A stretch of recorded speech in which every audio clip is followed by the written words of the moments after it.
서론 부분 읽어보세요. 우리는 지난 시간에 그리스도인과 국가의 관계에 관하여 살펴보았습니다. 우리는 국가가 생명을 취할 권한을 갖고 있음을 성경이 명백히 시사하고 있음을 보았습니다. 국가의 치안 판사는 칼을 개인적인 용도로 사용하는 것이 아니라 하나님의 사역자로 사용하는 것입니다.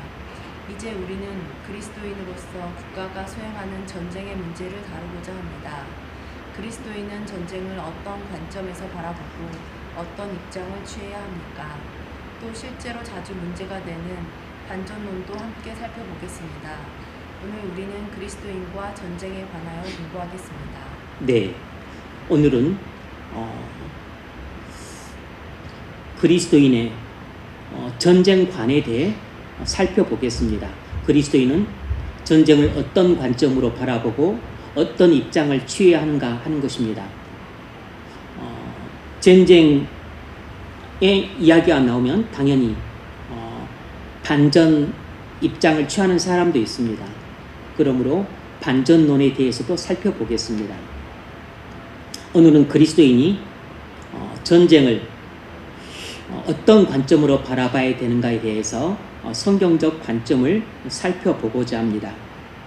자, 첫 번째 문제 읽어보십시오. 부모님께서 7절을 읽으십시오. 그리스도인과 교회는 반전론을 어떻게 이해하고 나가야 합니까? 네, 그리스도인과 교회는 반전론을 어떻게 이해해야 하는가 하는 것입니다.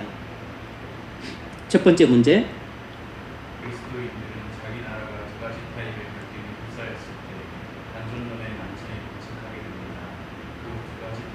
봉착하게 됩니다. 그 두 가지 타입의 상황이 무엇입니까? 네, 그리스도인들은 자기 나라가 두 가지 타입의 갈등에 휩싸였을 때 반전론의 난제에 봉착하게 되는데 그 두 가지 타입의 상황이 무엇인가? 첫 번째는 이것입니다. 다른 나라와 전쟁이 일어날 경우입니다. 다른 나라와 전쟁이 일어날 경우에요. 그리스도인도 한 국민으로서 국가를 인정하고 복종합니다. 우리는 여전히 국가의 정치나 경제 문제에 수반되어 있기 때문에 우리 자신을 국가의 정치, 경제, 사회 문제로부터 분리시킬 수가 없어요. 마찬가지로 우리나라가 전쟁에 돌입하게 되면 우리도 이 국가가 수행하는 전쟁과 관련을 맺게 됩니다. 그러므로 국가가 행하는 전쟁에 대해서 우리 그리스도인이 어떤 관점으로 바라보고 어떤 입장을 취해야 하는가에 대한 올바른 이해를 갖는 것이 중요합니다. 두 번째로, 나라 안에서 모반이나 혁명이 일어나는 경우입니다.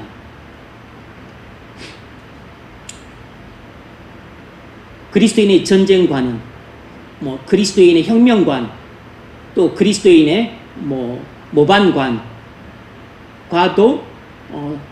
똑같습니다. 그리스도인의 전쟁관이나 그리스도인의 혁명관이나 모반관은 대동소이합니다.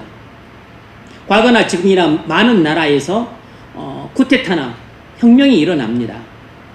이런 쿠데타나 혁명이 일어나는 것이 정당시 될 수 있는 경우가 있다고 했습니다. 그리스도인은 반드시 이 혁명이나 쿠데타에 대해서 정당한 근거를 갖고 있어야 합니다. 만일 나라 안에 모반이나 혁명이 일어났을 경우 그런 싸움에 참여해야 될 상황에 직면했었을 때 그리스도인이 어떤 입장을 취해야 되는가는 중요하죠. 우리 학교 선배가 또 아니면 우리 지역 사람이 아니면 또 우리 인척이 참여하니까 나도 어쩔 수 없이 참여한다. 세상 사람들은 이렇게 참여와 불참을 결정하는데 그리스도인은 그렇게 하면 안 되는 것입니다. 아버지가 아니면 학교 잘하는 선배가 했다 할지라도 그리스도인은 성경이 기준이 돼서 참여를 할 것인가 말 것인가 결정을 해야 되는 것이죠. 그러니까 그리스도인의 전쟁관, 그리스도인의 또 혁명관, 아니면 또 쿠데타관, 이런 것은 중요한 것입니다. 자, 두 번째 문제 읽어보세요. 네, 반전론자들이 취하는 보편적인 논리는 무엇인가? 그것은 반전론자들이 기본적으로 갖고 있는 생각은 어떤 경우에도 사람을 죽이는 것은 잘못이라는 것입니다. 반론자들이 기본적으로 갖고 있는 생각은 어떤 경우에도 사람을 죽이는 것은 잘못이라는 것입니다. 그러니까 살인해서는 안 된다 라는 이 계명을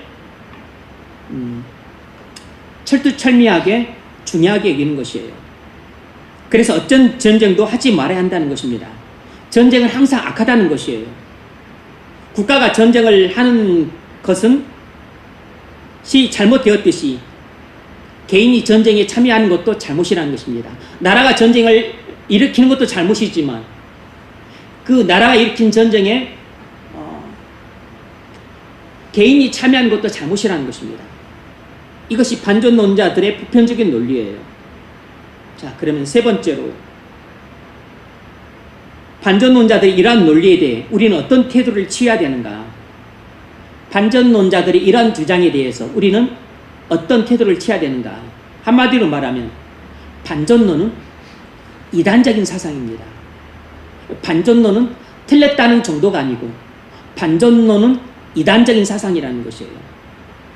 그리스도인은 반전론자에 대해서 교제 약속도 하지 말아야 한다고 이렇게 마틴 로이드 존스 목사님은 그건을 서슴지 않았어요. 반전론은 성경적 관점에서 봤을 때 완전 이단적 사상입니다.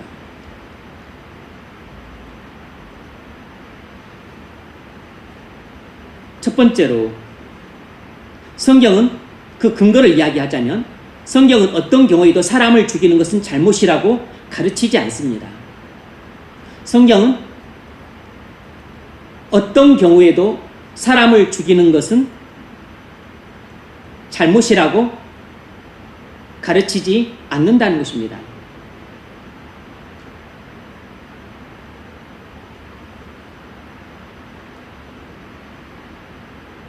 국가가 형벌의 형식으로 사용시킬 수 있다 그랬어요.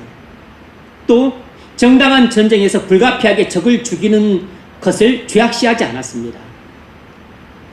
이것은 구약에서도 용인을 하고 있고 신약에서도 전혀 금지를 하지 않고 있어요. 십계명에 나중에 이야기하겠습니다. 그리고 두 번째 이유는 구약은 전쟁을 용인하고 있다는 것입니다. 구약 성경은 전쟁을 용인하고 있기 때문에 반전론이 틀렸다는 것을 증거합니다. 하나님이 이스라엘 백성들에게 전쟁을 명령하셨어요. 어떤 경우에는 그 나라 백성들을 다 죽이라고 명령도 하셨습니다. 이 명령을 순종하지 않아서 하나님께 벌받은 사람들도 있습니다. 구약 성경은 전쟁을 용인해요. 그럼 신약 성경은 전쟁을 금한다는 말을 한 번도 하지 않았습니다. 예수님도 전쟁을 금한다고 말씀하지 않았어요.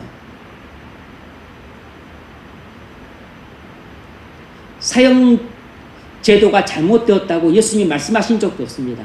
신약의 어떤 사도들도 사형 제도를 폐지해야 된다고 말씀한 적이 없습니다. 그 말은 뭔 말이죠? 구약에서 용인하고 있는 국가가 형벌로 내리는 사형 제도를 다 용인하고 있다는 뜻입니다. 문제 한번 읽어보십시오. 반전론자들은 이렇게 주장합니다. 아니 문제. 이 주장에 대해 반전론자의 결론은 무엇이고 우리는 그 결론을 어떻게 부각할 수 있습니까? 네. 구약이 전쟁을 용인하고 있다는 주장에 대해서 반전론자들은 어떻게 반론을 펼치는가? 반전론자들은 이렇게 말합니다. 구약 성경만 그렇게 가르치고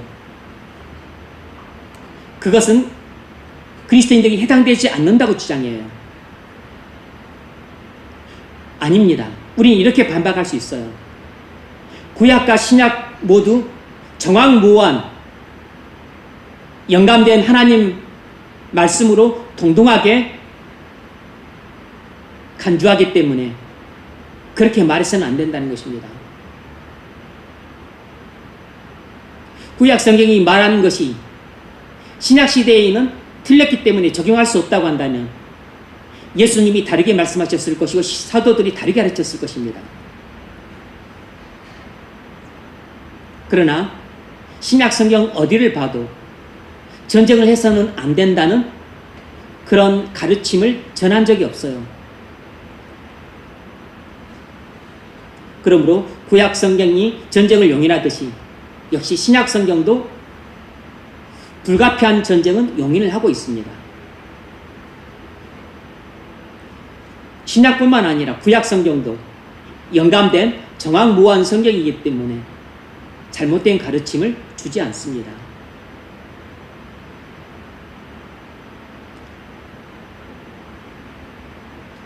이따가 이야기하겠지만 반전론을 이단적 사상이라고 불렀던 것은 반전론을 주장했던 가장 대표적인 무리들이 누구냐면 지난 시간 말씀드렸었는데 제세례파입니다. 제세례파는 전쟁도 반대했고 살인도 반대했고 그리고 폭력도 반대했어요. 엄청난 평화주의자들이죠. 그런데 그들이 정통적 기독교 사상을 갖고 있느냐? 아닙니다. 그들은 성경에 대한 오해를 근거로 이런 잘못된 사상을 세운 것이에요. 반전론은 제세례파가 주장한 것입니다. 현대 많은 기독교인들 중에 혹시 반전론자가 있다면 이 반전론은 현대의 자유주의 신학의 영향을 받아서 나온 것들입니다. 현대의 자유주의 신학의 영향을 받아서 이런 반전론이 나온 것이에요. 자유주의 신학은 기독교가 아닙니다.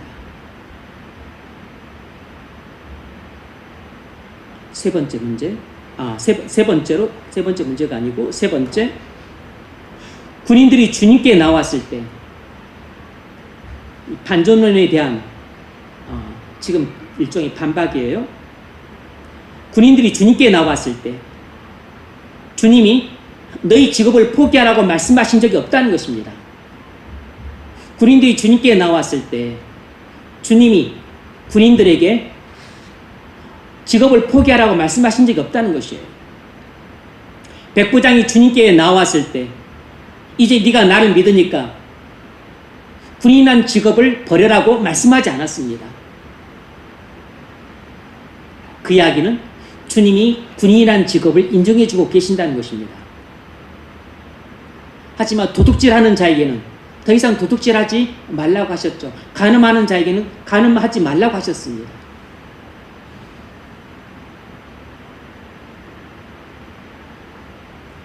세리에게는 토색질하지 말라고 하셨죠.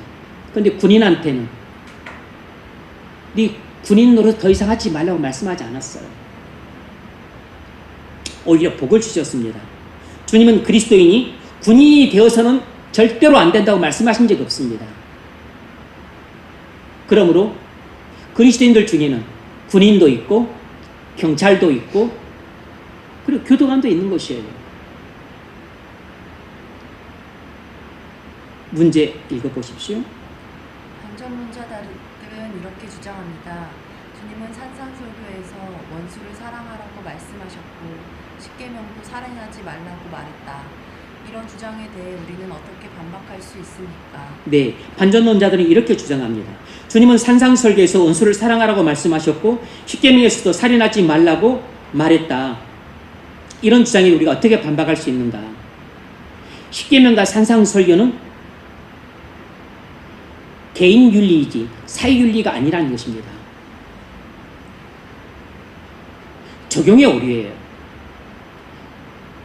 우리가 적용의 오류를 많이 범합니다. 그건 성경 전체의 문맥을 잘못 이해했을 때 벌어지는 일입니다. 십계명과 산상설교는 주님이 우리 개인에게 하신 말씀이지 국가에게 하신 말씀이 아니에요. 사회 전체 하신 말씀이 아닙니다. 로마서 12장 17절 남에게 도와 악을 하도록 하지 말고 모든 사람한테서 선한 일을 도모하라. 할 수 있거든 너희로서는 모든 사람과 더불어 화목하라. 네. 사도 바울이 우리에게 이렇게 권면하고 있는데 이것은 개인윤리입니까? 사회윤리입니까? 사회윤리가 아니고 개인윤리입니다. 사도 바울이 우리 그리스도인 각 개인에게 하고 있는 권면이에요. 아무에게도 악으로 악을 갚지 말고 모든 사람 앞에서 선한 일을 도모하라. 할 수 있거든 너희로서는 모든 사람과 더불어 화목하라. 이것은 우리 그리스도인 각자가 개인적으로 지켜야 될 윤리입니다. 이건 국가 윤리가 아니에요.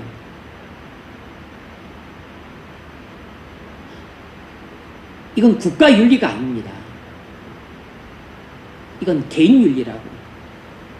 9절. 내 사랑하는 자들아 너희가 친히 원수를 갚지 말고 하나님의 진노하심에 맡기라. 기록되었을 때 원수 갚는 것이 내게 있으니 내가 갚으리라고 주께서 말씀하시니라.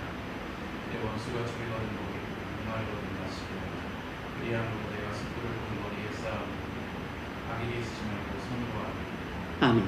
만약 이 말씀을 개인에게 적용시키지 않고 국가에 적용시켜버리면 반전론이 나오는 것입니다. 이걸 국가에 적용시키게 되면 악으로 악을 갚지 말라고 하지 않았느냐. 모든 사람과 더불어 할 수 있거든 화목하라고 하지 않았느냐. 악에게 지지 말고 선으로 악을 이기라고 하지 않았느냐. 저 나라가 우리 나라에 해를 끼쳤다 할지라도 우리가 선으로 갚아야지 전쟁을 하면 되겠느냐. 이런 어처구니 없는 잘못 적용을 하고 있는 것이나 마찬가지인 겁니다. 이 말씀들도 국가에 하고 계신 말씀이 아니고 그리스도인 개인에게 하고 있는 말씀입니다. 그리스도인이 해를 받았을 때 어떻게 대처해야 되는가에 대해서 말씀하고 있는 그리스도인 개인 윤리예요. 개인은 생명을 취할 권한이 없습니다. 우리가 어떤 험악한 일을 당한다 할지라도 우리는 다른 사람의 생명을 취할 권한이 없어요.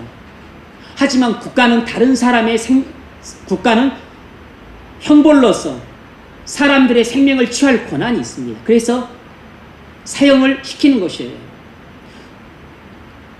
국가가 국가의 안위를 지키기 위해 다른 나라와 불가피한 전쟁을 치를 때 그때 살인이 일어나죠. 이 불가피한 살인은 개인으로서 행하는 것이 아니고 국가와 국가 차원의 전쟁에서 일어나는 살인이기 때문에 이건 불가피한 살인인 것입니다. 이것도 성경은 용인을 해요.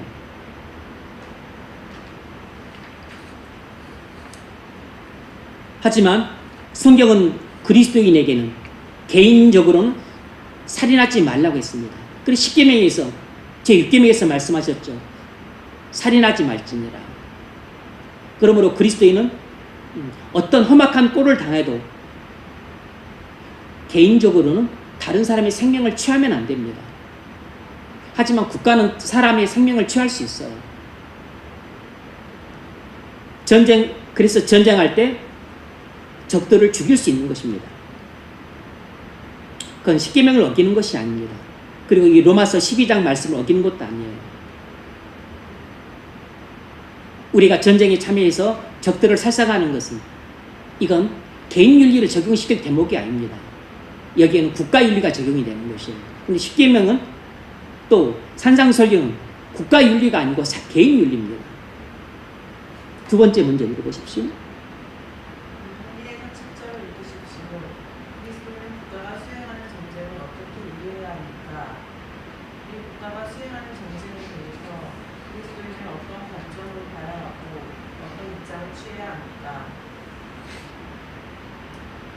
그리스도인은 국가가 수행하는 전쟁을 어떻게 이해하는가? 그리스도인은 국가가 수행하는 전쟁을 어떻게 이해하는가? 그리스도인의 성경적인 전쟁관을 말하고 싶은 것입니다. 국가가 수행하는 전쟁에 대해서 그리스도인은 어떤 관점으로 봐야 되는가? 이것이 중요해요. 그리스도인의 성경적인 전쟁관. 지금 이것을 가르치려 가는 것입니다. 첫 번째는 이것입니다. 이건 중요한 원리니까 잘 기억을 하고 있어야 돼요. 어떤 상황에서 전쟁을 하고 안 하고의 결정은 행정부의 기능입니다. 어떤 상황에서 전쟁을 하고 안 하고의 결정은 행정부의 기능이에요. 행정부는 법과 질서를 지켜야 될 임무가 있습니다. 이를 위해 하나님이 통치자와 관료들을 세우신 것이에요. 이 통치자들이 나라 안에서 법과 질서를 유지하듯이 외교 관계에 대해서도 같은 일을 해야 합니다. 다른 나라가 우리나라를 해롭게 하거나 무너뜨리려고 한다면 자국민의 생명과 이익을 보호하는 것이 국가의 임무이기 때문에 때로는 불가피하게 전쟁을 치를 수 있는 것입니다. 그래서 한 나라가 어떤 상황에서 전쟁을 하느냐 마느냐의 결정은 행정부가 하는 것이에요. 통치자가 최종적으로 하는 것입니다. 두 번째로, 전쟁은 마지막 선택이어야 한다는 것입니다. 전쟁은 마지막 선택이어야 한다는 것이에요. 전쟁은 다른 모든 노력이 실패로 돌아가고 다른 모든 가능성이 더 이상 없을 때 취하는 마지막 조치여야만 됩니다.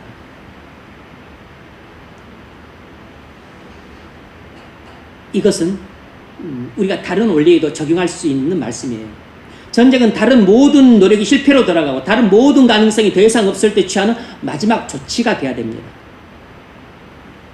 국가가 갈등을 해소시키기 위한 모든 노력을 하고 잘못된 것을 바로 잡으려고 했음에도 불구하고 실패했을 때에만 국가는 전쟁을 할 수 있어요.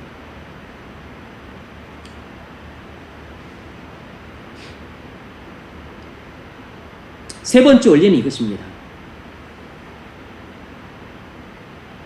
세 번째 원리는 국가는 전쟁 결정이 정당한 사유가 있음을 보여줘야 한다는 것입니다.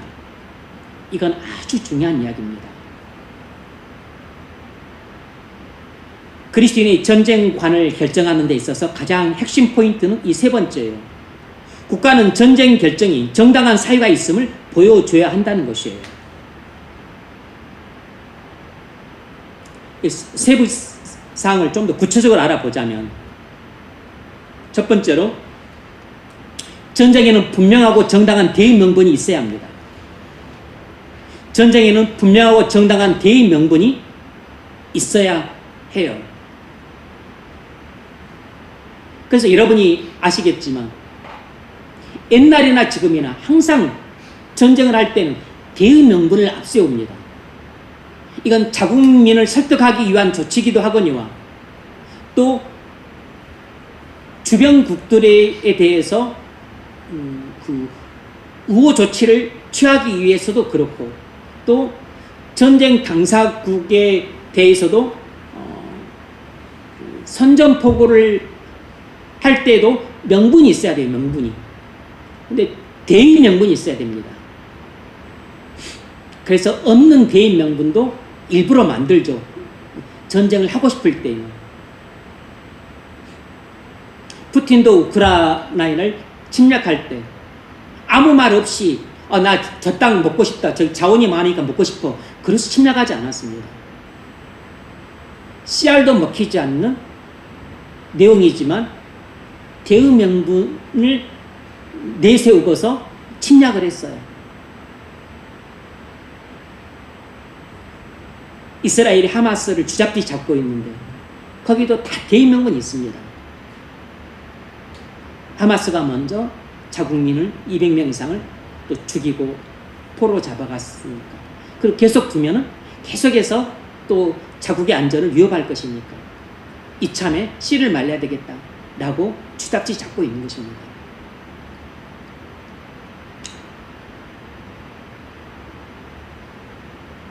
독재자가 법과 질서를 지키지 않고 직무를 남용할 때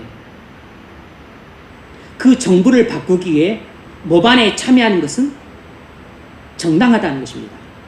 독재자나 폭군이 법과 질서를 지키지 않고 직무를 남용할 때 그 정부를 바꾸기 위해 모반에 참여하는 것은 정당하다는 것이에요. 혁명에 참여하는 것이죠. 시민들이 일으키는 것이라면 혁명이니까. 혁명에 참여하는 것은 정당하다는 것입니다.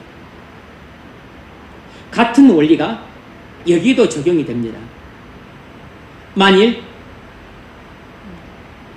우리가 속한 나라가 정당한 이유 없이 전쟁을 한다면 우리는 이런 전쟁에는 참여하지 말아야 됩니다. 우리나라가 정당한 명분도 없이 전쟁을 일으켰다면 이런 전쟁에는 우리 그리스도인들은 일절 참여해서는 안 됩니다. 동조해서도 안 돼요. 반대해야 됩니다. 분명하고 정당한 대의 명분이 없는 전쟁에 그리스도인들은 반대 입장을 분명히 표명해야 된다는 것입니다. 이것이 전쟁에 대한 그리스도인의 올바른 관점이에요. 전쟁에 대한 성경적 관점입니다. 하나 실례를 들어본다면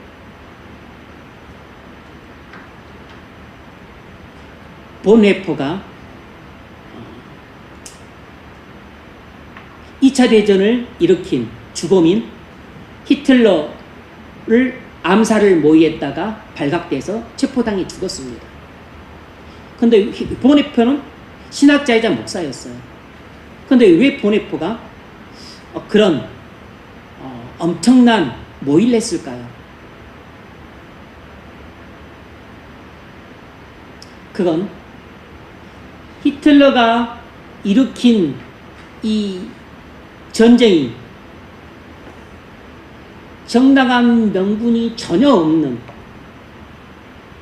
이기적이고 불법적이고 불의한 침략 전쟁이었기 때문입니다. 그들은 1차 전쟁을 일으켰어요. 독일과 오스트리아가. 1차 전쟁을 일으켜서 패배하고 엄청난 배상금을 갚느라고 그들이 고생을 했죠. 속에 원한이 사무쳤습니다. 그런데 히틀러가 집권 후에 독일이 비약적으로 발전을 하게 되고 이제 원소를 갚을 때가 되었다 싶으니까 전쟁을 일으켜서 이제 그 원소를 갚기 위해 전쟁을 한 것이죠. 하지만 완전히 불법적이고 불의한 전쟁이었습니다. 그래서 본헤퍼는 목사의 양심으로 더 이상 두고 볼 수가 없었어요.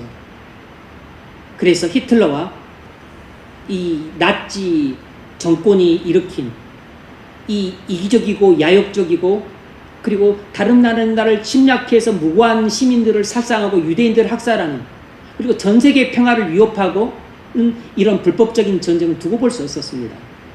왜죠? 위정자들은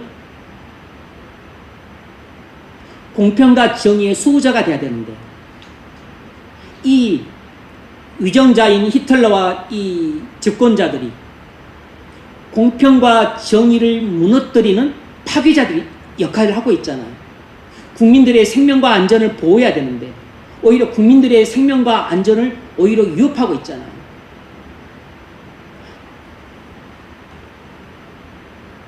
그래서 두고 볼 수 없어서 신학자와 목사의 양심으로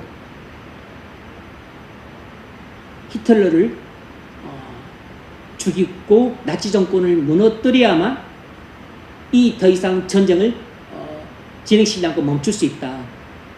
그래서 다른 나라에 피해를 주지 않고 그리고 세계에 평화를 가져올 수 있다라고 생각을 해서 주범인 히틀러를 암살을 모의했던 것이에요.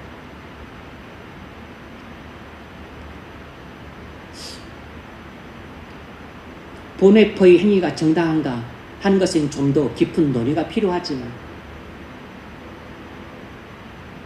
히틀러와 나치 정권이 일으킨 전쟁은 불법적이고 불의하고 부당한 전쟁이었습니다. 독일의 그리스도인들은 이 전쟁을 참여해서도 안 되고 동조해서도 안 되고 방조해서도 안 되고 단호히 거부하고 반대했어야 됐습니다. 그런데 독일 그리스도인들은 그렇게 하지 않았고 독일 교회는 그렇게 하지 않았어요. 일부는 반대를 했지만 대부분의 독일의 그리스도인과 교회는 거기에 다 참여를 하고 동조를 했습니다. 그래서 독일의 그리스도인과 교회는 나치와 히틀러가 일으킨 전쟁의 공범들이에요. 공범들입니다. 그들은 공범들이었어요.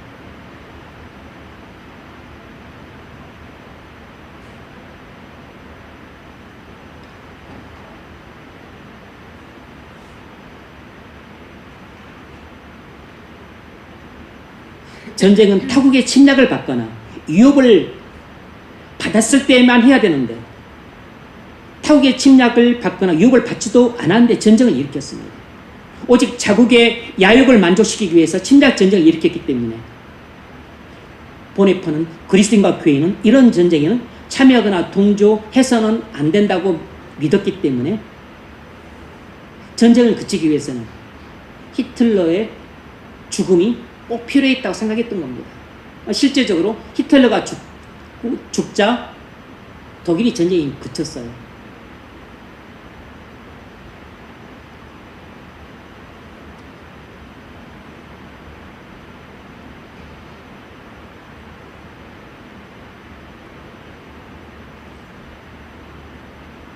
그래서 이것은 일종의 만일 보네포의 그런 보네포와 또 같이 했던 무리들의 시도가 성공했다면 그것은 법적으로 정당성을 인정받았을 겁니다. 그건 모반도 아니고 혁명도 아니지만 그 불의하고 불법적이고 이기적이고 야욕적인 침략 전쟁을 그쳐서 세계의 평화와 정의를 지키기 위한 불가피한 조치라고 인정을 받았을 것입니다. 왜냐하면 타국이 쳐들어왔었을 때 자국이 이에 대해서 방어 전쟁을 펼치는 것은 정당하잖아요. 그래서 이유도 없이 침략해서 전쟁을 해서 이쪽 죽이는 것은 그것은 합법적인 살인이라고 보기 어렵지만 그러나 방어 전쟁은 이것은 합법적인 것이죠. 그러므로 본헤퍼의 그러한 시도에 대해서 성경적 관점으로 봤었을 때 그걸 틀렸다고 보기는 어렵습니다. 두 번째로 성경은 호존주의나 제국주의나 다른 나라를 침략해서 자국을 이익을 챙기는 이기적인 전쟁을 정죄합니다. 성경은 호존주의, 제국주의, 다른 나라를 침략해서 자국의 이익을 챙기는 이기적인 전쟁을 정죄한다는 것입니다. 통치자들이 이기적이고 불법적으로 행동을 한다면 그들을 부르신 하나님의 소명을 어기고 있는 것입니다. 같은 논리가 국가에도 적용이 돼요. 그러니까 통치자들이 개인적으로 이기적이고 불법적으로 행동을 하고 국정을 운영한다면 그들을 위정자로 부르신 하나님의 그 사역자라는 소명을 어기고 있는 것이기 때문에 그들은 불법을 행하고 있는 것입니다. 그래서 위정자나 통치자가 불법을 행하고 있다면 이것을 저지시키는 행동은 정당한 것이에요. 왜냐하면 불법을 행하고 있는 통치자나 위정자는 더 이상 하나님의 사역자가 아니기 때문입니다. 같은 논리가 국가에도 적용이 된다는 것입니다. 통치자가 자국의 욕심과 이익을 과다하게 챙기기 위해서 이기적이고 불법적인 전쟁을 벌인다면 그리스도인은 이런 전쟁에 반대한다는 것입니다. 그리스도인들은 통치자가 자국의 이익을 챙기기 위해서 불법적으로 벌이는 전쟁에는 참여해서는 안 된다는 것입니다. 교회는 통치자가 정당한 명분도 없이 자국의 이익을 챙기기 위해서 불법적으로 벌이는 전쟁을 단호하게 반대한다는 것이에요.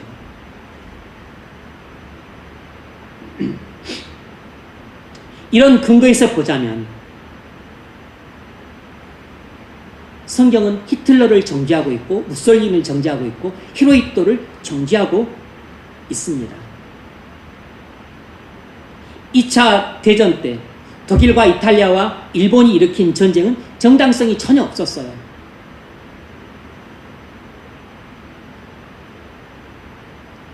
그래서 보이지 않는 하나님의 손이 독일을 심판하고 이탈리아를 심판하고 일본을 심판한 것입니다. 한때는 그들이 온 세계를 다 점령할 것 같았지만, 그러나 보이지 않는 하나님의 손이 때가 되니까 이탈리아에, 독일에, 마지막으로 일본에 역사를 해서 그들을 심판한 겁니다.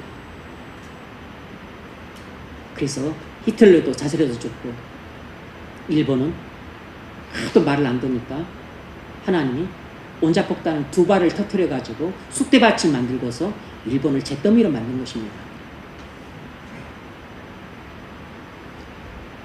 전쟁은 오직 악을 제어할 목적으로만 해야 됩니다. 이 말이 중요해요. 전쟁은 필요악입니다. 전쟁은 오직 악을 제어할 목적으로만 해야 돼요. 다른 나라가 우리나라를 불법적으로 침략하는 것은 악이에요. 그래서 이 악을 막기 위해서 전쟁을 해야 되는 것입니다. 다른 나라가 우리나라의 섬을 빼앗거나 아니면 대륙붕을 강탈하거나 불법적으로 경제 수역을 과다하게 우리나라를 침략하거나 아니면 일본이 독도를 점령하려고 시도하거나 파괴하려고 시도하거나 이런 불법적인 일을 행할 때는 전쟁을 불사해야 되는 것입니다. 자국의 국민의 생명과 안전을 보호해야 되고 자국의 안전을 합법적으로 보장된 이 유익을 보호해야 되기 때문에 그때는 함포든 미사일이든 폭격기든 가서 폭격을 하고 함선을 침몰시키고 전쟁을 불사해야 되는 것이에요. 그런데 전쟁은 항상 최종적인 수단이어야 됩니다. 전쟁은 오직 악을 제어할 목적으로만 해야 돼요. 다른 이유는 어떤 이유로도 전쟁을 해서는 안 되는 것입니다. 왜 그럴까요? 전쟁을 하면 수많은 무고한 사람들이 살상을 당하기 때문입니다. 그리고 전쟁 당사국이 완전히 폐허가 돼요. 그리고 엄청난 희생이 뒤따릅니다. 그리고 잘못하면 전쟁 당사국이 둘 다 망합니다.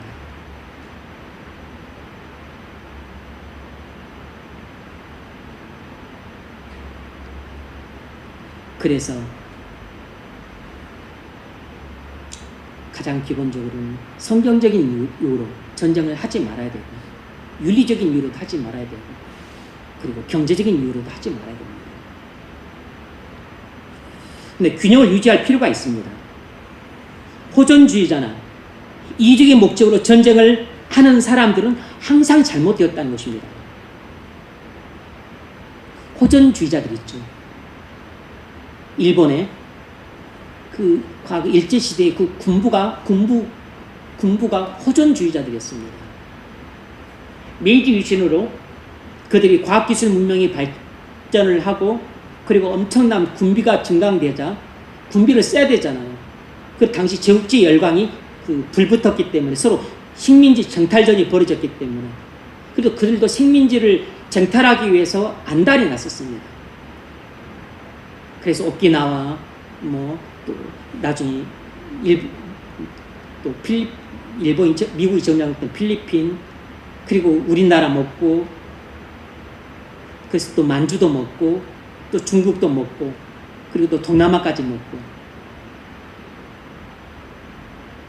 대부분 군부 세력들은 호전주의자들입니다.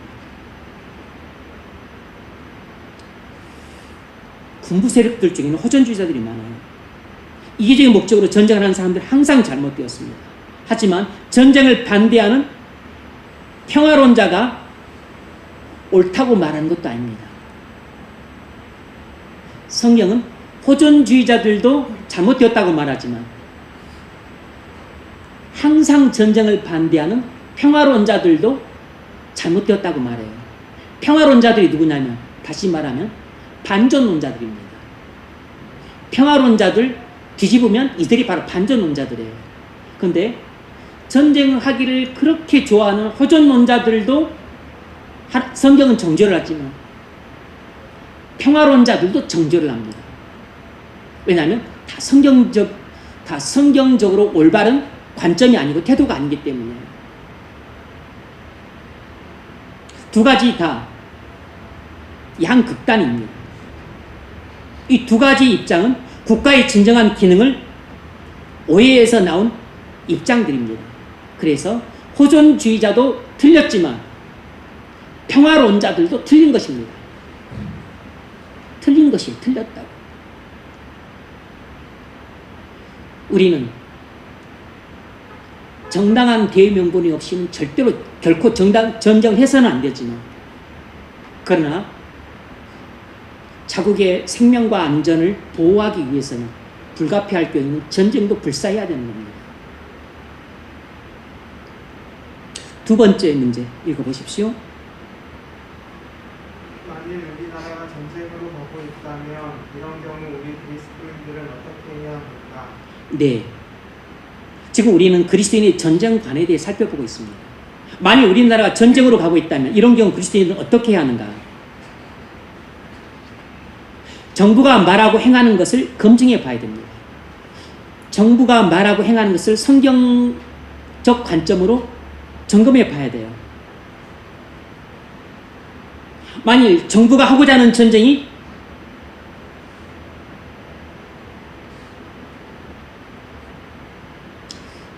잘못되었다면, 정당한 사유가 없다면,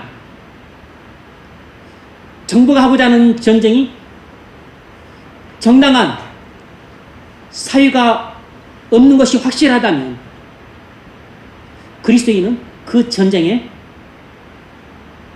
참여하지 않아도 정당합니다. 우리는 그 전쟁에 참여하지 말아야 돼요. 정당성이 없는 전쟁은 불의한 일입니다. 정당성이 없는 전쟁은 불의하고 불법적인 일이라고. 그런데도 불구하고 정부가 전쟁에 참여하라고 요구한다면 정부가 우리 그리스도인에게 성경의 가르침을 거스르도록 요구하는 것입니다. 우리의 신앙의 양심을 거스르도록 요구하는 것이에요. 그러면 우리는 정부가 요구하는 대로 신앙의 양심을 거슬러서 전쟁에 참여할 것인가? 정부의 요구를 거부하고 우리는 신앙의 양심을 따라 전쟁에 참여하지 말 것인가를 결정해야 돼요. 그때 여러분 어떻게 하시겠습니까? 그때 성경적인 대답은 이것입니다. 정부가 요구하는 성경의 가르침을 거슬러서 전쟁에 참여해서는 안 된다는 것입니다. 정부가 전쟁에 참여를 요구한다 할지라도 정부의 요구를 거부하고 우리는 신앙 양심을 따라 전쟁에 참여해서는 안 된다는 것입니다. 왜냐하면 하나님의 명을 어기는 정부의 요구는 그때부터는 인간의 말이기 때문이에요. 하나님의 명에 부합한 정부의 요구는 하나님의 명이지만 하나님의 명령을 어기는 정부의 요구는 하나님의 명이 아니라 사람의 말이기 때문에 우리는 사람의 말을 듣지 않고 하나님의 말씀을 들어야 하는 것입니다. 그래서 우리는 하나님의 말씀을 순종하기 위해서 신앙 양심을 따라 우리는 이 불법적이고 불의한 전쟁에 참여하지 말아야 됩니다.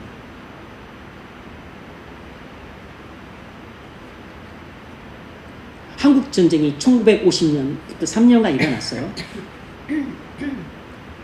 만일 우리가 남한에 살면서 그 전쟁에 참여하라고 부름받았다면 전쟁에 참여해야 될까요? 그 전쟁은 정당성 있는 전쟁인가요? 정당성이 있죠. 왜냐하면 북한 공산주의 정권이 불법적으로 남한을 점령하기 위해서 침략한 불법적인 전쟁이잖아요. 그러니까 우리나라 정부는 자국의 민의 생명과 안전을 보호하기 위해서 불갑을 전쟁에 응할 수밖에 없었어요. 그럼 이런 전쟁에 우리가 징집을 받는다면 그리스도인은 그 전쟁에 참여를 해야 돼요. 왜냐하면 그 위정자와 정부가 하나님의 명을 따라서 자국민의 생명과 안전을 보호하기 위해 불가피하게 전쟁을 치고 있기 때문입니다. 그래서 그들은 하나님의 명을 받아서 자국민의 생명과 안전을 보호하고 법과 질서를 유지하기 위해서 징집령을 발한 것이에요. 거기에 모든 국민들이 소집에 응해야죠. 불신자도 응하지만 우리 그리스도인도 응해야 되는 겁니다.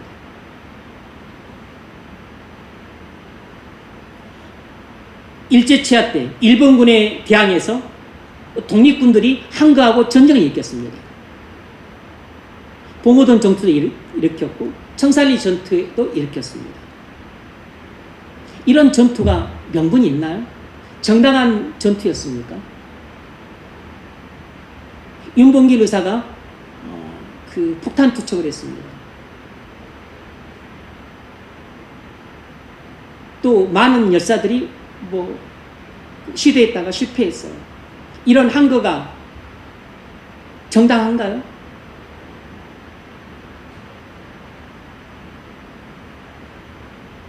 요즘 한창 정치권에서 문제가 되고 있는 누구죠? 뉴라이트들, 친일 매분노들이라고 불리는 사람들. 이 사람들이 하는 주장은 김구가 한 일이 뭐가 있냐? 청년들 시켜서 테러나 시키고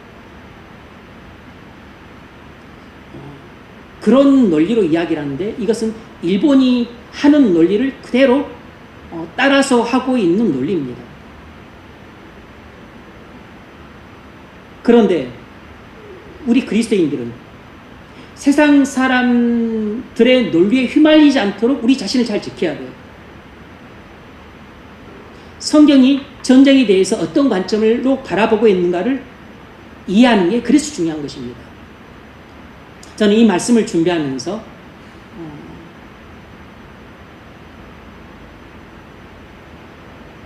역사를 바라볼 때도 그리스도인은 성경적 관점으로 역사를 바라보고 이해하는 것이 대단히 중요하다는 것을 다시 한번 느꼈어요. 이 요즘 정치권에서 일어나고 있는 이 뉴라이트 논쟁, 또 이 일제 강점기 35년의 그 역사를 어떻게 바라볼 것인가 하는 것에 대한 성경적 관점이 무엇인가를 이 마틴 로이슨 목사님이 이 로마서 13장 1절 7절 강의를 통해서 아주 시원하고 명쾌하고 통렬하게 잘 설명해 주고 있다는 것을 발견했습니다. 문제는 간단해요. 핵심은 간단합니다. 일본 제국주의가 우리나라를 식민 통치한 것이 정당합니까? 부당하죠. 의롭습니까? 불의하죠. 합법적입니까? 불법적이죠. 이 불법적이고 불의하고 부당한 이 일제강점기 식민 통치에 대해서 그러면 우리나라 사람이 이에 대해서 항거하는 것은 정당한 것이에요. 의로운 것입니다. 합법적인 것이에요. 이런 침략군인 일본군과 맞서서 싸워서 봉오동 전투를 벌이고 청산리 전투를 벌여서 이렇게 전투를 벌이고 전쟁을 하는 것은 이 전쟁은 정당한 대의 명분이 있는 합법적인 전쟁이에요. 이 전쟁을 독립군이 한 것입니다. 독립투사들이 폭탄을 던지고 또 이토 히로부미를 안중근 의사가 또 살해를 한 것입니다. 안중근 의사가 이토 히로부미를 살해한 것은 마치 보네포가 히틀러를 암살을 모의했던 것과 똑같은 것이에요.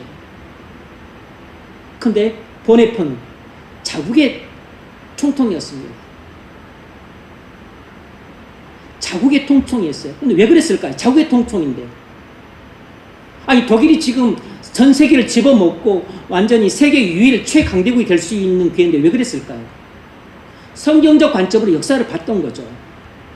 자국의 이익이라고 하는 관점에서 그렇게 소아병적 사고에 사로잡지 않고 소이기주의에 사로잡히지 않고 성경적 관점에서 역사를 바라보고 하나님 나라의 관점에서 역사를 바라보니까 히틀러가 너무 불의한 사람인 것입니다. 그래서 처단하려고 했던 것이죠. 안중근 의사가 이토 히로부미 개인이 미워서 그랬겠어요? 이토 히로부미 개인을 상대한 것이 아니죠. 우리나라를 강제 점령하고 있는 일본 정부에 대한 항거죠, 항거. 그 이토 히로부미는 우리나라를 식민 통치하는 우두머리 총독이었으니까. 그래서 그 안중근 의사가 이토 히로부미를 살해한 것은 살인하지 말지니라 이 계명이 해당되지 않는 것입니다. 이건 전쟁이에요. 전쟁의 연장선상에서 한 걸 한 것입니다. 전쟁의 연장선상에서 윤봉길 의사가 그 상해 그 공원에서 폭탄을 투척한 것이에요. 이건 테러가 아니고 전쟁이라고, 전쟁. 정당한 대응문건을 갖춘 전쟁입니다. 그러므로 뉴라이트 대부가 안병직 교수예요. 서울대 경제학과 거기서 학사, 석사, 박사를 80년대 초에 일본 동경대학 가가지고 거기서 그 교환 교수를 하면서 그때부터 그 사람이 변절을 한 것입니다. 그 전에 안병직 교수는 운동권 대부였습니다. 제가 알기로는 NL계 대부였어요. NL계.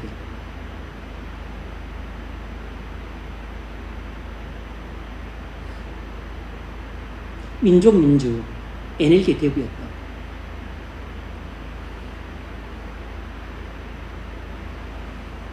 그런데 과거에 운동권 했던 사람들이 변절을 해서 된 많은 무리들이 뉴라이트들입니다. 신조를 비롯해서 하태경을 비롯해서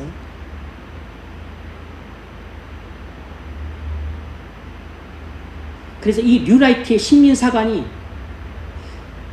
시중에서는 그것이 옳으냐 올바르냐 그것은 시중에서 다룰 것이고 우리 그리스도인들이 이 문제를 볼 때는 성경적 관점으로 이걸 바라보고 해석을 해야 됩니다. 성경적 관점으로 바라보면 뉴라이트의 역사관은 우리는 잘못되었다고 말을 할 수밖에 없어요. 왜냐하면 당연히 식민 통치를 당하는 나라 입장에서 불법적이고 강제적으로 식민 통치를 하고 있는 그 나라에 대해서 독립운동을 벌이는 것은 정당한 전쟁인 것입니다. 대의명분을 갖고 있는 정당한 전쟁이라고. 정당한 전쟁을 수행하고 있는데 그게 왜 불법적인 테러고 그리고 쓸데없는 짓입니까? 그러므로 그리스도인들은 뉴라이트의 신민사관을 여러분 동조하시면 안 됩니다. 세상 사람들은 뭐 동조하든 안 하든 하겠지만 그리스도인들은 절대로 동조하시면 안 돼요. 그건 그리스도인의 그건 성경적인 전쟁관에 어긋나는 것입니다. 성경적인 전쟁관에 어긋나는 것이라고. 그리스도인은 전쟁을 바라볼 때 성경적 관점으로 바라보고 그리고 성경적 입장을 취해야 됩니다.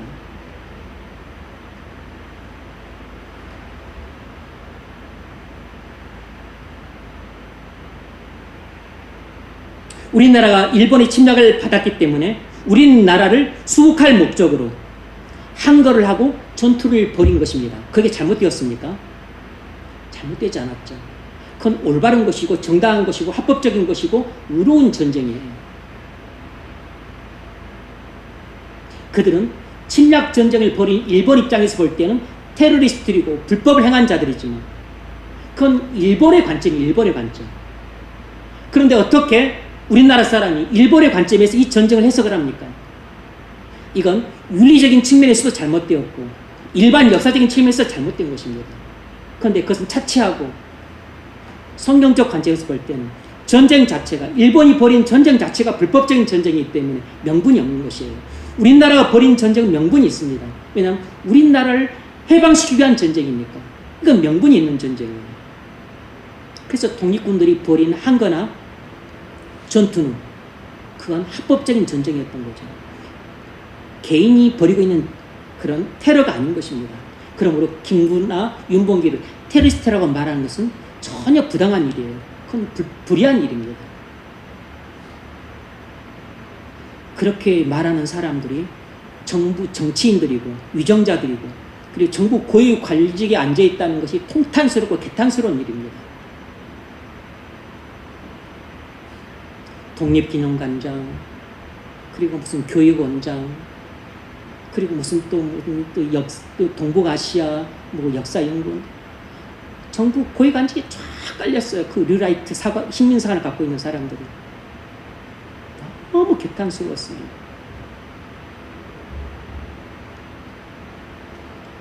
세 번째 예시를 들어보겠습니다. 1980년 5.18 광주 민주화 운동 평화적 시위였어요. 신군부가 특전사를 파견해서 평화 시위자들을 발포해서 무고한 시민들을 2,000명 넘게 살상을 했습니다. 그들은 폭도가 아니었습니다. 평화 시위를 했던 사람들이에요.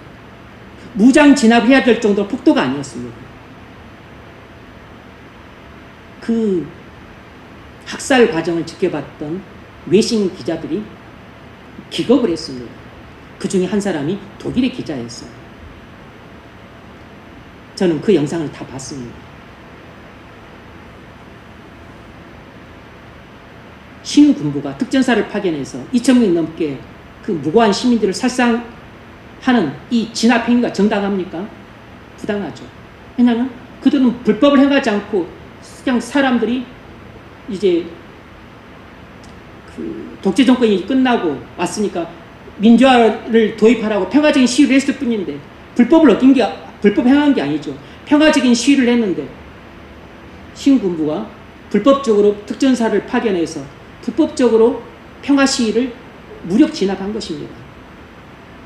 그리고 폭도도 아닌데 발포를 해서 2,000명 이상 살상을 했어요. 만일 여러분이 특전사로 왔습니다. 특전사로 왔는데 발포를 해서 죽이라고 명령을 했어. 여러분 그때 어떻게 해야 되겠습니까? 여러분이 특전사 대원이라면 어떻게 해야 되겠냐고.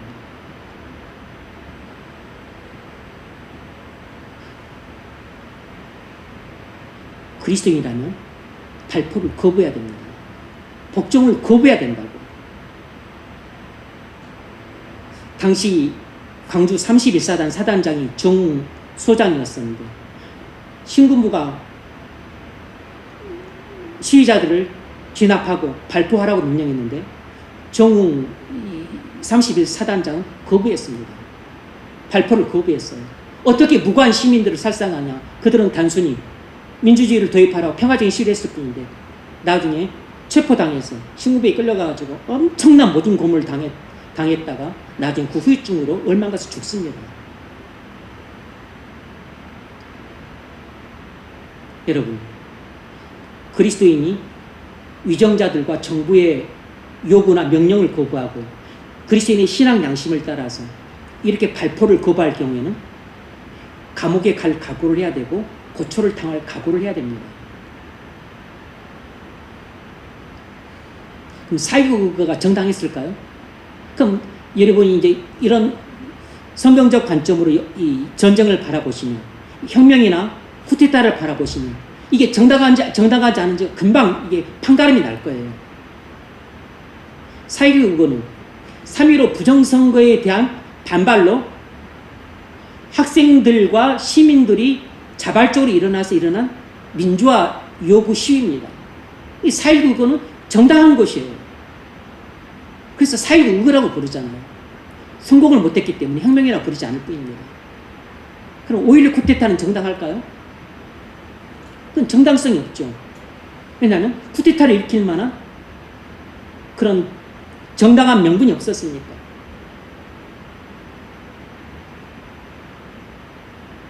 신군부가 1980년에 일으킨 12.12 쿠데타는 정당합니까? 전혀 정당하지 않죠. 왜냐하면 그대로 계엄 집행하고 일어나서 그래서 그냥 자연스럽게 그다음 민주주의 정치를 따라서 나와서 선거가 진행되고 할 수 있는데 불법적으로 쿠데타를 일으켜서 집권을 한 것이잖아요. 국민의 생명과 안전을 군부가 위협한 것입니다. 법과 질서를 군부가 다 짓밟고서 정권을 장악한 것입니다. 그 12.12 쿠데타가 어떻게 정당성이 있습니까? 뭐 얼마 전에 무슨 영화가 나왔다고 하던데 소홀히 봅니다. 전 보지도 않았지만 볼 생각도 없어요. 왜냐하면 보면 분노 게이지가 끝없이 상승할 것이 예상이 되니까 안 봅니다. 실제적으로 그 영화를 봤던 사람들 분노 계지가 엄청 상승했다고 하더라고요. 저는 그 과정을 딱 똑똑히 지켜봤기 때문에 저 안 봅니다.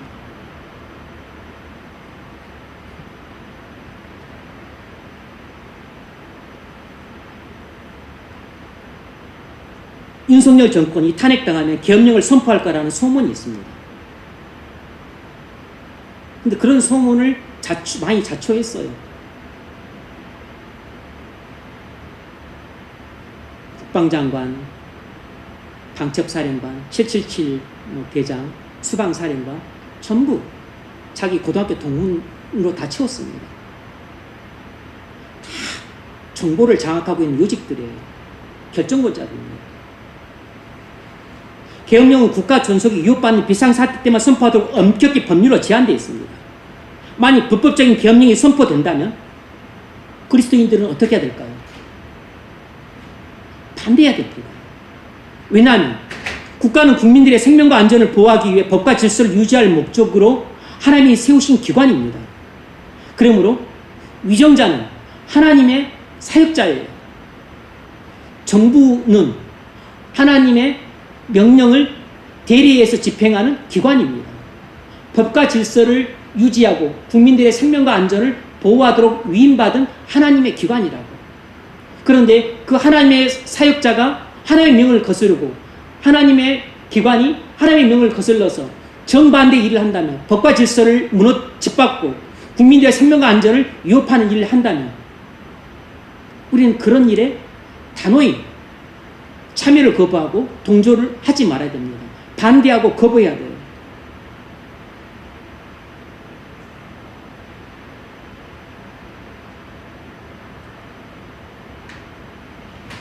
만약 이런 정권과 이런 정권이 내리는 불법적인 계엄령에 대해서 그리스도인들은 분명히 반대 입장을 표명하고 그리고 단호히 거부해야 됩니다. 그것이 주님의 왕되신 통치에 순종하는 행위예요.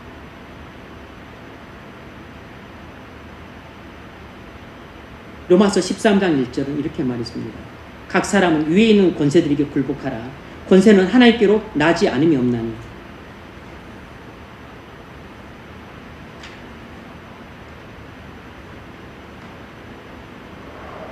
모든 권세는 다 하나님이 정하신 바라.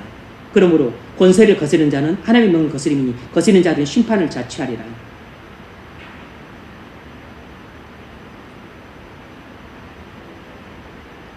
우리가 위정자들과 정권에 복종해야 되는 이유는 그들이 하나님의 명을 집행하는 하나님의 사역자들이기 때문입니다.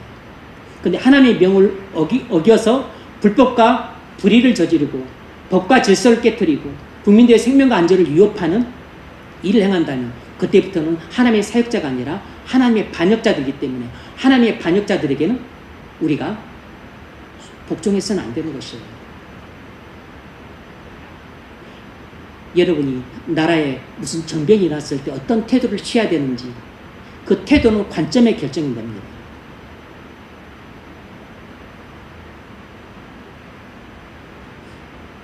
지금 우리는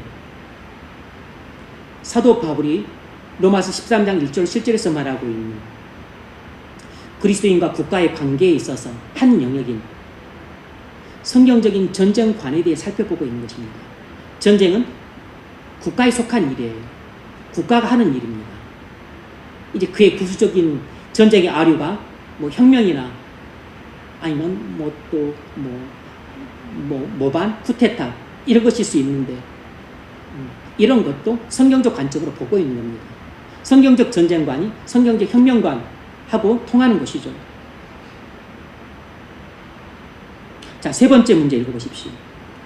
만일 그리스도인들이 볼 때 그 전쟁에 정당한 이유를 갖고 있다는 확신이 들면 전쟁에 참여해도 좋습니다. 그러나 만일 그리스도인들이 그 전쟁이 정당성이 없다고 생각해서 전쟁에 참여할 수 없다는 느낌을 갖고 있다면 어떻게 해야 합니까? 네. 세 번째 문제. 만일 그리스도인들이 볼 때 그 전쟁에 정당한 이유를 갖고 있다는 확신이 들면 전쟁에 참여해도 좋습니다. 그러나 만일 그리스도인들이 그 전쟁이 정당성이 없다고 생각해서 전쟁에 참여할 수 없다고 느낀다면 어떻게 해야 되는가? 그때 우리는 전쟁에 참여하기를 거부해야 됩니다. 그때 우리는 전쟁에 나가서 싸우기를 거부할 권리를 갖고 있어요.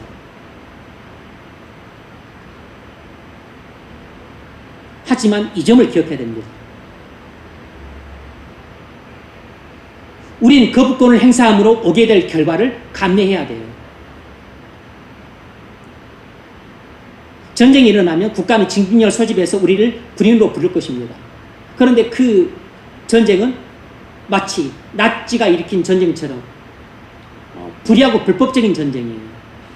성경적으로 볼 때 명분이 없는 전쟁입니다. 그래서 나는 도저히 신앙 양식에 참여할 수 없다고 느껴서 나는 참여를 거부해요. 근데 징집령이 옵니다. 나는 징집령을 거부해요. 그럼 어떻게 될까요? 감옥, 재판을 받고 감옥에 들어갑니다. 감옥에 들어가서 고초를 겪을 각오를 해야 돼요.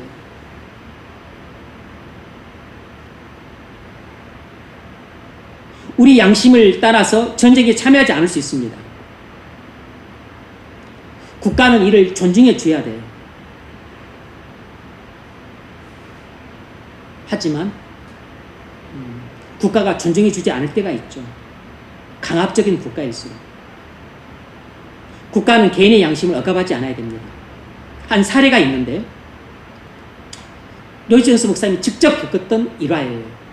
2차 대전이 일어났을 당시 영국에서 이제 징집력이 소집이 돼서 한 젊은이가 소집을 받았습니다. 그런데 이 젊은이는 이제 로이스 존스 목사님을 잘 알고 있었는데 자기는 그리스도인이기 때문에 전쟁에 참여할 수 없다고 주장했어요. 그런데 이 주장은 성경적인 그 주장이 아니라고 했잖아요.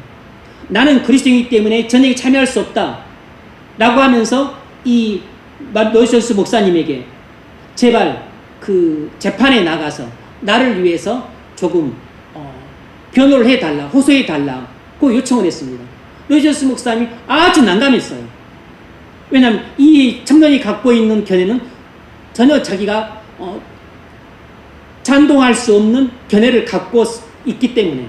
그런데 자기를 위해서 호소를 해달라고 하니 참 목사로서 난감했습니다. 가서 변호를 해줄 수도 없고 그렇다고 해서 무정하게 안 갈 수도 없고. 그래서 목사님이 고민하면서 기도를 했습니다. 그때 하나님이 지혜를 주셨어요. 그래서 요즘 목사님 그 법정에 나가서 이 세 명의 징집령을 소집한 어떤 그 일종의 심판관이죠.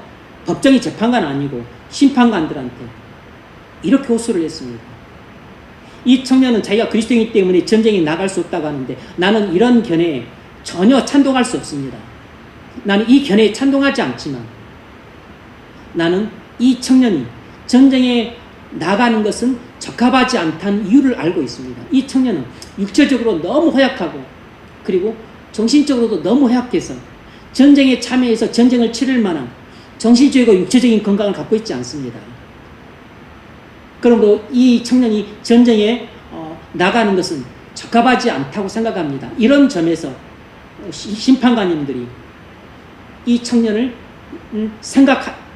사정을 생각하셔서 그래서 결정해 주시면 좋겠습니다. 이렇게 지혜롭게 변론을 하셨어요. 그런데 놀랍게도 이 세 명의 심판관이 이 마틴 루스 목사님의 그 사유가 너무 적절하다 생각을 해서 이걸 받아들였습니다. 그래서 전쟁에 소집하지 않고 농장으로 보내서 일을 하게 했어요.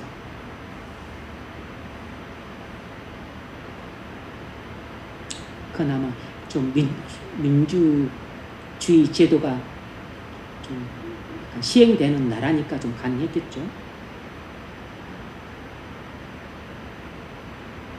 그 청년은 자기 양심을 따라 전쟁에 참여를 거부했습니다.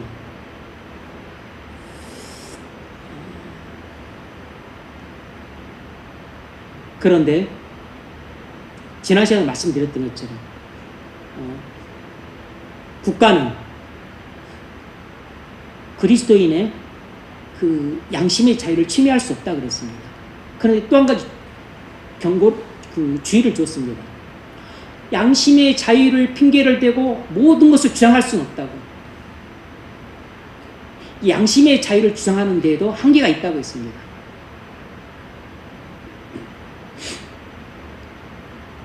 오늘날 많은 민주주의 국가에서는 이제 이런 양심의 자유를 대고 전쟁에 참여하는 것을 거부하는 것도 많이 인정해주는 편이긴 합니다만,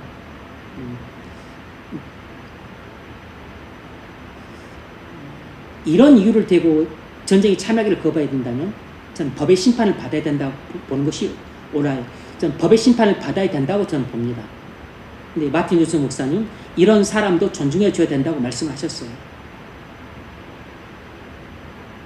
제가 볼 때는 아무리 그가 그리스도인이라도 이런 잘못된 근거를 갖고 전쟁에 참여하기를 거부한다면 저는 법의 심판을 받아야 된다고 봐요. 그래서 감옥에 가야 된다고 생각을 합니다. 왜냐하면 이런 사람을 다 용납해 주게 되면 나는 불교의 양심을 따라 못한다. 나는 회교의 양심을 따라 못한다. 나는 도덕 양심을 따라 못한다. 그럼 누가 가서 전쟁을 합니까?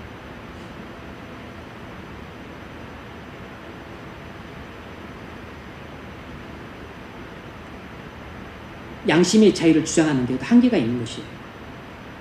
그러나 다른 그리스도인들도 다 자기같이 참전을 거부해야 한다고 말해서는 안 된다는 것입니다. 반대로 전쟁에 참여하는 그리스도인들은 전쟁에 반대하는 사람을 무시하지 말아야 한다는 것입니다. 그러니까 신앙의 양심을 좀 인정해 줘야 된다는 것이죠. 하지만 신앙의 양심을 인정해 줘야 한다는 것은 기본 원칙인데, 신앙의 양심을 인정해 줘야 한다는 것은 기본 원리인데 어느 정도 한계가 있다고. 막무가내로 신앙의 양심을 주장하면서 막 모든 것을 다 주장하면, 그러면 법과 질서가 무너지게 되는 거죠. 법과 질서를 무너뜨리는 선까지 신앙의 양심의 자유를 주장할 수는 없는 것입니다. 신앙의 양심의 자유도 법과 질서의 테두리 안에서만 허용이 되는 것이에요.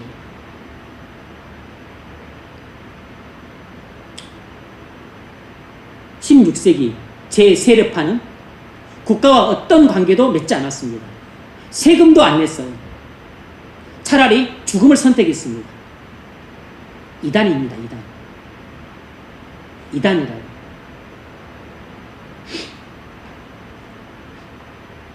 마지막 네 번째 문제. 반전론의 논리 속에 내포된 오류들은 무엇인가? 간단하게 짚고 넘어가겠습니다. 반전론은 현대주의나 자유주의의 직접적인 결과로 발생했다는 것입니다. 반전론은 자유주의 신학의 직접적인 결과로 발생한 것입니다. 반전론은 기독교에서는 자유주의 신학, 그리고 세상에서는 현대주의 사상의 영향으로 발생한 것이에요. 현대주의 사상이나 자유주의 신학의 영향으로 발생한 것입니다. 반전론은 일종의 평화론자들이랬죠. 이런 평화론자들은 전혀 성경적인 가치관이 아니에요. 히피들이 1960년대 베트남 전쟁이 일어나고 있었을 때 히피들이 대부분 반전론자들이었습니다. 그들은 평화를 주장하면서 그런 노래들을 막 그때 불러 제꼈죠. 1960년대. 전부 현대 철학의 영향입니다. 두 번째로, 반전론의 관점은 성경에 대한 잘못된 관점을 기초로 하고 있다는 것입니다. 반전론의 관점은 성경에 대한 잘못된 관점을 기초로 하고 있다는 것이에요. 특히 구약 성경에 대해서 오해를 하고 있습니다. 구약 성경의 가르침이 오늘날 그리스도인에게 적용되지 않는다고 주장을 하는데 틀린 견해입니다. 또 복음 진리에 대해서 오해를 하고 있어요. 신약 성경은 전쟁에 대해서 반대하지 않습니다. 사형에 대해서 반대하지 않아요. 군인이란 직업을 버리라고 말하지 않았습니다.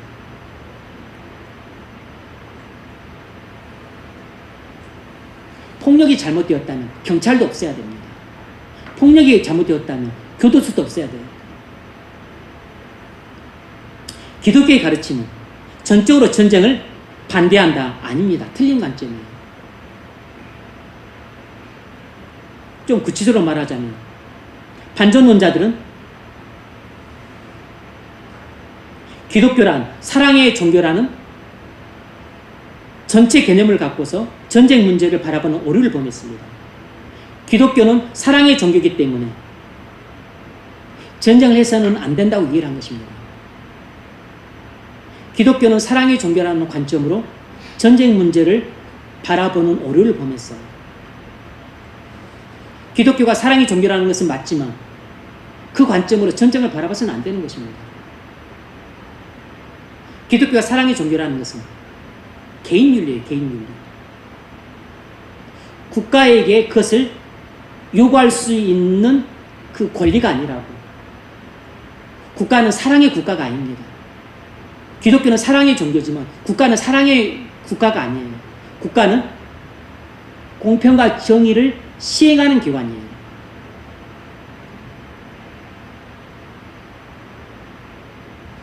그래서 위정자는 알기 쉽게 말하면 공평과 정의의 수호자가 되어야 되는 것입니다. 두 번째로 십자가 교리에 대한 오해에서 비롯됐다는 것입니다. 십자가 교리를 오해한 것입니다. 예수님의 죽음을 전적으로 오해한 것이에요. 예수님은 폭력을 반대해서 죽은 게 아닙니다.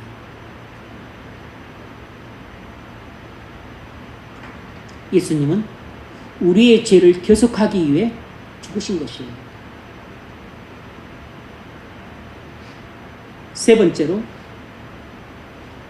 죄 가운데 있는 사람에 대한 잘못된 관점입니다. 죄 가운데 있는 사람에 대한 잘못된 관점입니다. 이제 여기서 프로이트의 심리학 이론이 개입해 들어옵니다. 프로이트의 심리학은 당연히 성경적인 잘못된 죄관을 갖고 있습니다. 성경적인 죄에 대한 성경적인 죄에 대한 이해가 전혀 없어요. 죄를 믿지 않습니다.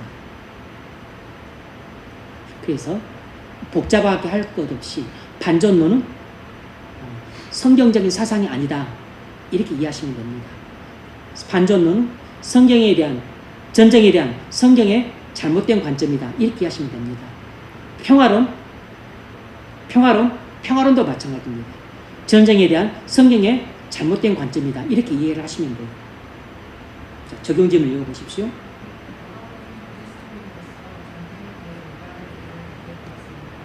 네, 여러분, 우린 그리스도이기 때문에 성경적인 전쟁관을 가지셔야 됩니다.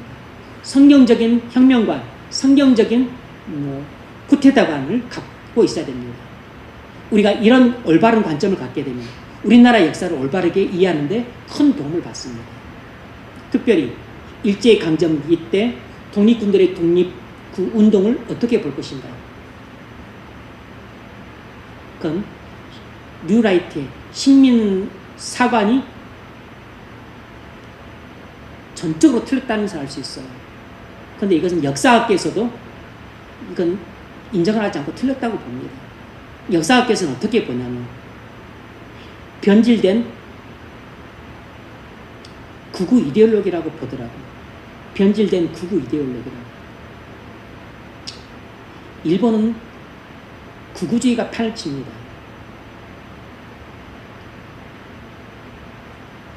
올바른 전쟁관에 대한 이해가 중요합니다. 성경적인 전쟁관을 이해를 하시면 앞으로 우리나라가 전쟁이 일어났을 때 우리가 어떤 스탠스를 취할 것인가를 알 수 있어요. 우리가 이런 전쟁관을 갖고 있으면 본해표가 한 일, 안중근이 한 일, 김구가 한 일, 그것을 우리는 성경적 관점으로 바라보고 이해할 수 있습니다. 두 번째,